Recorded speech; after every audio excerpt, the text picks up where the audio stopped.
যেই ধরনের ঘটনার মুখোমুখি ওদের হতে হয়েছে নাহিদ রানা বা রিশাদকে, সেটা কিছুটা যদি ট্রমাটাইজ করে একজনকে, সেটা তাদের দোষ দেওয়ার কোনো সুযোগ নেই এবং সে কারণে খুব সম্ভবত ও নিজেকে উইথড্র করেছে। এখন যে দলটা করা হয়েছে সেটাই ওদের সেরা দল। এখন দল যে দল পাকিস্তানে যাচ্ছে সেখানে আমাদের যে ঘোষিত স্কোয়াড ছিল সেখান থেকে Nahid Rana he has withdrawn himself, ও যাচ্ছে না। কোচিং স্টাফের মধ্যে থেকে জিমি ন্যাথন আমাদের ফিল্ডিং কোচ এবং ট্রেনার যে আছে এই দুজন যাচ্ছে না, বাকিরা সবাই যাচ্ছে, বাকিরা সবাই যাওয়ার জন্য প্রস্তুত। কিছুটা অস্বস্তি আরও দু একজনের মধ্যে ছিল, বাট পরবর্তীতে দে ডিসাইডেড না ঠিক আছে অন্যরা যেমন যাচ্ছে দল, এবং তারা ফিল করেছে যা যাওয়াটা বোধ হয় ততটাই ডিফিকাল্ট হবে না। তারা তাদের ইনিশিয়াল যে ইয়ে ছিল সেটা পরিবর্তিত করেছে এবং দের অল গোয়িং নাও। যেহেতু সময় মতো এটা শুরু করা যাচ্ছে না, আমাদের ইনিশিয়ালি 25 তারিখের প্রথম ম্যাচটা হওয়ার কথা ছিল, সেই হিসেবেই 5টা ম্যাচ প্রায় ঈদের কাছাকাছি পর্যন্ত চলে যাচ্ছিল এবং সেটাতেই আমরা রাজি ছিল, দুই পক্ষে রাজি ছিল।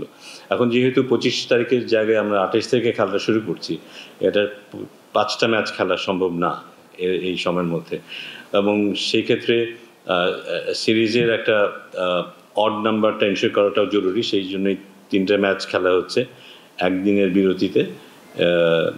1 তারিখে খেলা শেষ হবে এবং 2 তারিখে দল ফিরে আসবে। সেই কারণেই আসলে 3টে ম্যাচ করা। এবং পরের ব্যাপার যেটা, সেটা হচ্ছে যে এটা অনেক সময় আমরা ভালো জিনিসও দেখি, অনেক সময় খারাপ জিনিসও দেখি, যেখানে হয়তো থ্রো না করলে ভালো হতো। ম্যাচে যে সিচুয়েশন ছিল, যদি আমরা হিসাব করতাম যে শেষ ওভারে যে পরিমাণ রান ছিল আমাদের থাকতে পারতো, সেটা থাকলে হয়তো ম্যাচে আমরা একটু ভালো অবস্থানে থাকতে পারতাম। বাট ম্যাচের একটা পার্টিকুলার সময়ে প্রেশার সিচুয়েশনে সেটা হয়তো it went out of his head, এবং সেটার কারণেই হয়তো এই ঘটনা ঘটেছে। এবং আমরা সবাই বুঝতে পারি বাইরে থেকে না হলে খুব ভালো হতো, কিন্তু there nothing we can do now. But এটা এই উপলব্ধি ওরও নিশ্চয়ই থাকবে যে এই সময়টা প্রেশার সিচুয়েশনে আরও ঠান্ডা কীভাবে থাকা যায়, এটা নিশ্চয়ই ওরও মনে থাকবে। না, ওটা তো থাকবেই। একটা যেই ধরনের ঘটনার মুখোমুখি ওদের হতে হয়েছে নাহিদ রানা বা রিশাদকে, সেটা কিছুটা যদি ট্রমাটাইজ করে একজনকে, সেটা তাদের দোষ দেওয়ার কোনো সুযোগ নেই এবং সে কারণে খুব সম্ভবত ও নিজেকে উইথড্র করেছে। না, সেটা তো ব্যাখ্যা করলাম একটু। খেলা শুরু হচ্ছে 3 দিন পরে। স্কেজুল যে টাইম ছিল তার 3 দিন পরে অ্যাকচুয়ালি খেলা শুরু হচ্ছে। আগে যে স্কেজুল ছিল ওটা প্রায় ঈদের কাছাকাছি চলে আসছিল, কিন্তু এখন 3 দিন পরে যদি খেলা শুরু হয়, এটা শেষ করতে কিন্তু ঈদ চলে আসবে। ঈদের দিনও খেলার প্রয়োজন হয়ে যেতে পারে সেক্ষেত্রে। সেই জন্য সব কিছু বিবেচনা করে এটা করা হয়েছে যে 3 ম্যাচের সিরিজটা করা, এবং আমাদের চেষ্টা আছে যে তাড়াতাড়ি গিয়ে ম্যাচটা শেষ করে দিয়ে চলে আসা। সেক্ষেত্রে ছেলেদের মধ্যে যে কিছুটা অস্বস্তি আছে সেটাও কিছুটা কমবে, সব কিছু মিলিয়ে। টিম মুস্তাফিজ জয়েন করবে। আমরা তো লং সিরিজ হিসাব করি 5 ম্যাচ এবং 2 ম্যাচ এই হিসাব করি অ্যাকচুয়ালি 16 মেম্বার টিম করা হয়েছিল, যেখানে অতিরিক্ত ফাস্ট বলার রাখা হয়েছিল। এখন সেটার প্রয়োজনটা আমরা হয়তো ম্যানেজমেন্ট উপলব্ধি করছে না, প্রয়োজন মনে করছে না, সে কারণেই মুস্তাফিজ জয়েন করবে দলের সাথে। আমি চ্যাম্পিয়ন্স ট্রফিতে আমি গিয়েছিলাম, আমার মনে হয় না এর চাইতে বেশি কিছু করার সুযোগ আছে। আসলে বি অনেস্ট, যেই রকম সিকিউরিটি ওরা দেয় তার চাইতে বেশি আর কি করার আছে আমি জানি না। আমার ধারণা যে পাকিস্তান ক্রিকেট বোর্ডের চেয়ারম্যান, তার সাথে কথা হয়েছে এবং উনি বলেছেন যে আমাদের পক্ষে যতটুকু করা সম্ভব আমরা সব কিছুই করবো। অলরেডি তো তারা যথেষ্ট সিকিউরিটি অ্যারেঞ্জমেন্ট করে, আমার মানে তার বাইরেও যদি কিছু করার থাকে সেটাও তারা করবে। না, রিসেন্টলি যে ঘটনা ঘটেছে ভারত পাকিস্তানের মধ্যে, কিছুটা অস্থিরতা থাকতে পারে, সেটাই হয়তো তাদের বিবেচনায় আছে। এবং সেটাকে নাহিদ রানের কথা বললাম, নাহিদ রানা যেহেতু রিসেন্টলি ওখানে ছিল, স্বাভাবিকভাবে ওর অনেক কিছু মুখোমুখি হতে হয়েছে, তো সেটাই হয়তো তাকে এই সিদ্ধান্ত নিতে সাহায্য করেছে। বাট অন্য দুজন আমরা জানি যে ওরা এই ধরনের ঘটনার মুখোমুখি হতে চায় না, এই ধরনের সিচুয়েশনে আসলে সাধারণত অ্যাভয়েড করতে চায়, সেটাই হয়তো তাদের কারণ। না, রিশাদও কিন্তু ভাবেনি যে তা নয়, তবে আমার ধারণা যে গ্র্যাজুয়ালি আস্তে আস্তে সবাই বোধহয় একটু স্বাভাবিক হতে পেরেছে, নিজেদের মধ্যে আলাপ করেছে, আমাদের হেড কোচ নিজে যাচ্ছে, সব কিছুই হয়তো অন্যদেরকেও মোটিভেট করেছে একটু অন্যভাবে চিন্তা করতে এবং নিজেদের মত বদলাতে এবং শেষে দলের সাথে যেতে। না, এই ধরনের অনেক কিছু কিন্তু আমরা দেখি, মানে সোশ্যাল মিডিয়াতে দেখি বা অন্য ইয়েতে দেখি, অনেক কিছু অনেকটা আবার স্পেকুলেশনও আছে। সো এ নিয়ে কংক্রিট কোনো জায়গায় এখনো আসলে কেউ যেতে পারেনি এবং যখন যাবে তখন নিশ্চয়ই এটা ফর্মালি সবাইকে জানানো হবে।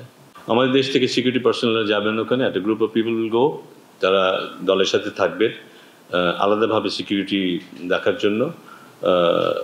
এই ব্যাপারটা নিশ্চিত করা হয়েছে অলরেডি। জবাবদিহিতার মানে ধরনটা এখানে একটু ভিন্ন রকমের। এটা তো অফিসিয়ালি একটা চিঠি দিয়ে শোকজ লেটার দেওয়ার মতো না। এখানে দল একটা কালচার তৈরি করার চেষ্টা করছে। আমি যতটুকু জানি এখনকার যে দলটা সেটা কালচার তৈরি করার চেষ্টা করছে, ওদের কিছু নিজস্ব কিছু নিয়ম কানুন তৈরি করার চেষ্টা করছে, এবং এই নিয়মের বাইরেই যারা যাবে তাদেরকে নিশ্চয়ই প্রশ্ন করা হবে, তাদেরকে নিশ্চয়ই সবার সামনে আনা হবে, এবং তাদেরকে ওইটার ব্যাপারে নিশ্চয়ই বলা হবে। এবং ব্যাপারটা এমন না যে আপনি যেটা করার কথা না সেটা করলেন এবং সেখানে দল সাফার করলো, সেটা আপনি এমনি you can get away with that, তা নয়। তবে কিছু কিছু ব্যাপার তো থাকতেই পারে যেখানে হয়তো, যেমন বললাম শরীফুলের ব্যাপারটা হলো ইনস্টিংক্টিভ একটা ব্যাপার। ওই মুহূর্তে ওর মনে হয়েছে যদি আউট করে দিতে পারি তাহলে এখানে খেলাটা ঘুরে যেতে পারে। হতেও কিন্তু তাই, যদি এমন হতো বলটা স্টাম্পে লাগতো তাহলে কিন্তু আউট হতো, আমি যতটুকু মেজার করতে পারি আউট হতো। কিন্তু যদি আউটটা হতো আমরা কিন্তু এই কথাগুলো বলতাম না। কিন্তু শরীফুল হয়তো সেই পজিটিভ মাইন্ডসেট নিয়ে সে থ্রোটা করেছে। আমাদের হয়তো মনে হচ্ছে, বা শরীফুলেরও এখন হয়তো মনে হচ্ছে থ্রোটা না করলেও পারতাম। ব্যাপারটা ওইটা একটা ইনস্টিংক্টিভ একটা ব্যাপার ছিল, সেটা অন্য ব্যাপার। বাট তহিদুল্লাহ যে কথাটা আপনি বললেন সেখানে ইট ইজ অবভিয়াস, শুধু এরকম একটা সিচুয়েশন না, যে কোনো সিচুয়েশনে আপনি চাইবেন না আপনি বলটা ধরে রাখবেন না, সে ফাঁকে আরেকজন দৌড়াবে, রান নিয়ে নিবে এবং আপনি সেটা রান আউট করার একটা চান্স তৈরি করার চেষ্টা করবেন, এটা কখনোই হতে পারে না। সো সেটা নিশ্চয়ই ওর সাথে নিশ্চয়ই কথা হয়েছে, দলের কথা হয়েছে, বেয়ে কথা হয়েছে। এখন যে দলটা করা হয়েছে সেটাই ওদের সেরা দল আমার ধারণা। সো ওরা নাই দেখেই সম্ভাবনা না, আমার মনে হয় যে ওরা থাকলেও বাংলাদেশে যথেষ্ট সম্ভাবনা থাকবে। এটা অবভিয়াস। যদি আপনি একটু মনে করে দেখেন যে রিসেন্ট পাস্টে বাংলাদেশ ব্যাটিংয়ে বোধহয় আগের যে সমস্যাগুলো ছিল তাটা কিছুটা পাশ কাটিয়ে পেরেছে। যে ওয়েস্ট ইন্ডিজে আমরা দেখেছি ভালো ব্যাটিং করেছে, এখানেও কিন্তু ব্যাটসম্যানরা ভালো করেছে। বোলিং নিয়ে যতটা আমাদের কনফিডেন্স ছিল সেই জায়গাটায় বোধহয় আমরা কিছুটা মার খেয়েছি, বিশেষ করে লাস্ট ম্যাচে। সো ওই জায়গাটা যদি আমরা আমাদের ধারাবাহিকতা ধরে রাখতে পারি, পাকিস্তানে আমরা আমরা আমরা মনে হয় ভালো করবো। আমি তো ব্যক্তিগত মনে করি যে ভালো করবো। তারপরে বলা যায় না, ডেফিনেটলি পাকিস্তানের একটা ভালো শক্তিশালী দল। আমরাও কিন্তু আস্তে আস্তে তৈরি হওয়ার চেষ্টা করছি, এবং আমার ধারণা যে কম্পিটিটিভ ক্রিকেট হবে এই সিরিজে। সেরা খেলোয়াড় বলতে সেরা খেলোয়াড় ছিল বিপিএল এর বোধহয়। হ্যাঁ, টি-20 ফর্মেটের সেরা খেলোয়াড় ছিল বিপিএল এর, সেটা এক জিনিস। এখানে সেরা খেলোয়াড় কিনা এটা আমি জানি না। টু বি ভেরি অনেস্ট, টি-20 ওকে যদি আমরা টেস্টে চিন্তা করি, ওকে যদি ওয়ানডেতে চিন্তা করি এবং টি-20তে চিন্তা করি, আমার মনে হয় না ও একই জায়গায় থাকবে। তিনটা ফর্মেটে একই জায়গায় থাকবে মনে হয় না। আমার মনে হয় না টি-20তে আমি ওকে যে কোনো সময় একটা বল দিতে পারবো যা বোলিং করে। I don't think so. এই জায়গাটাই বোধহয় কিছুটা ঘাটতি থাকতে পারে। এটা আমি আমার কথা বলছি, সিলেকশনের কথা বলছি না। সো আমরা যখন মনে করি যে ও যদি থাকতো তাহলে ব্যাটিং করতে পারতো, বোলিং করতে পারতো, ব্যাপারটা বোধহয় ঠিক তেমন না। ব্যক্তিগতভাবে মনে করি টি-20তে এফেক্টিভ প্লেয়ার হওয়ার জন্য ওর বোলিংটাকে আরেকটু ইমপ্রুভ করতে হবে, তাহলে হি becomes an asset for the team.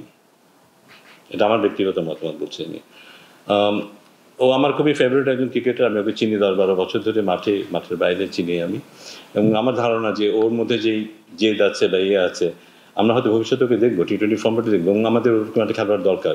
Or batting নিয়ে আমি খুব বেশি চিন্তিত না, কিন্তু ওর বোলিংটার দরকার। ওর বোলিংটা একটু বেটার হলে বোধহয় ও বাংলাদেশ দলের জন্য একটা বড় অ্যাসেট হতে পারবে।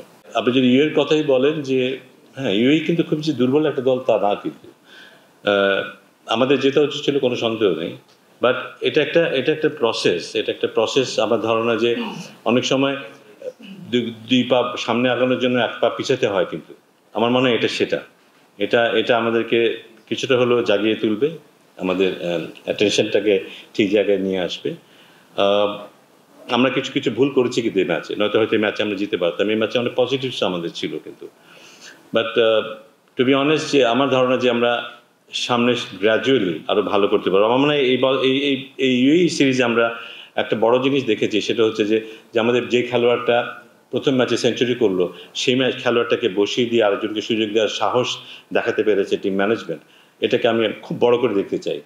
অনেকের মনে হতে পারে যে কেন সেঞ্চুরি যে করলো তাকে কেন আমরা বসিয়ে রাখলাম, তাকে তো খেলালেই তো আমরা তো জিতে যেতে পারতাম। আমার মনে হয় একটা বড় দল গঠন করতে গেলে, একটা ভালো রিজার্ভ যদি আমরা তৈরি করতে চাই এবং আমরা যদি ভবিষ্যতের কথা চিন্তা করি 6 মাস পর 9 মাস পরে আমাদের কী অবস্থা দাঁড়াবে, তাহলে বোধহয় this is a good decision. এবং এইভাবে হয়তো আমরা হয়তো দেখবো যে ইউইতেই হয়তো 11 জনের জায়গায় 14 জন হয়তো বোধহয় এই পর্যন্ত অলরেডি খেলে ফেলেছে। So this are good science. But এটা যেটা হবে যে মাঝে মাঝে হয়তো আমাদের ব্যর্থতাটাও মুখোমুখি হতে হবে, যেটা হয়তো না হলেই ভালো। বাট আমি আশা করি যে এই প্রসেসের মধ্যে দিয়ে দলটা আরও ভালো করবে, আরও সাহসী হবে, আরও খেলাটা বুঝতে পারবে এবং ইভেনচুয়ালি আমাদের যেটা লক্ষ্য আগামী টি-20 বিশ্বকাপে ভালো করা, সেদিকে বোধহয় আমরা ভালো করতে পারবো ব্যক্তিগতভাবে আমি বিশ্বাস করি। কিন্তু এখন আমি সে নিয়ে কত মন্তব্য করতে চাই না, কারণ একটা দল যখন হারে, ইউই দলের মতো দলের সাথে হারে, দলকে নিয়ে সবাই শঙ্কিত হবে, কিছুটা অস্বস্তিতে ভুগবে, এটা খুবই স্বাভাবিক। তো সেটাকে আমি মনে করি না সেটা খুব আনফেয়ার। কেউ যদি মনে করে যে মানুষদের ভালো খেলছে না, এদের ভবিষ্যৎ নিয়ে চিন্তিত কেউ যদি হয়, সেটাকে আমি কখনোই আমূলক বলবো না। বাট আমি ব্যক্তিগতভাবে বিশ্বাস করি দিস ইজ এ প্রসেস। এবং টিম ম্যানেজমেন্টের আমি দেখেছি, কোচিং স্টাফের মধ্যে যে সততা দেখেছি এবং ওদের মধ্যে যে উদ্যম দেখেছি, যে উদ্যোগ দেখেছি, আমি বিশ্বাস করি ওইটা আস্তে আস্তে খেলোয়াড়দের মধ্যে সংক্রামিত হবে, আমি বিশ্বাস করি। এবং সেটা আমাদের দলকে আরো শক্তিশালী করবে এবং ভবিষ্যতে আমরা ভালো করবো। না, টু বি অনেস্ট আমি ডিফেন্ড করি না, আমি ডিফেন্ড করবো না, কিন্তু I will never defend anything. যেটা ঠিক মনে হবে আমি সেটাই বলবো। আমার এই মুহূর্তে মনে হচ্ছে এটাকে গড়ে তোলার চেষ্টা হচ্ছে এবং গড়ে তোলার ক্ষেত্রে দু একবার যদি স্লিপ করে আমি ওটাকে কনসিডার করতে চাই। আর যার যার ব্যক্তিগত মতামত থাকবে, দিতেই পারে, কারণ বোর্ডের যারা ডিরেক্টর থাকবেন তারা চাইবেন বোর্ডের দল ভালো করুক, সবসময় ভালো করুক, সবসময় জিতুক। যাদের সাথে জেতার কথা, যাদের সাথে হারলে তাদের খারাপ লাগবে, তারা যদি রিয়াকশন দেখান, সেই দায় কিন্তু আমাদের নিতে হবে। আমি being the chairman of cricket operations, সেই দায়টা আমাকে নিতেই হবে। আপনি যদি বলেন কী খেলছে দল, আমি কিছু বলতে পারবো না, কিন্তু আমার চুপ থাকতেই হবে। আমাকে অপেক্ষা করতে হবে সেই দিনের জন্য, যেদিন দল ভালো খেলবে সেদিন এসে হয়তো আপনাদেরকে বলতে পারবো না এই কারণেই আজকে দল ভালো খেলছে। তো সেই দিন যদি আসে তখন আমি বলতে পারবো, তার পর্যন্ত কিন্তু আমাকে কথা শুনতেই হবে। তো সেই দায় আমাকে নিতেই হবে। For more updates, subscribe to our YouTube channel and click on the bell icon. Follow us on Facebook and Instagram. Download T-Sports app to enjoy exciting games and highlights. Visit tsports.com.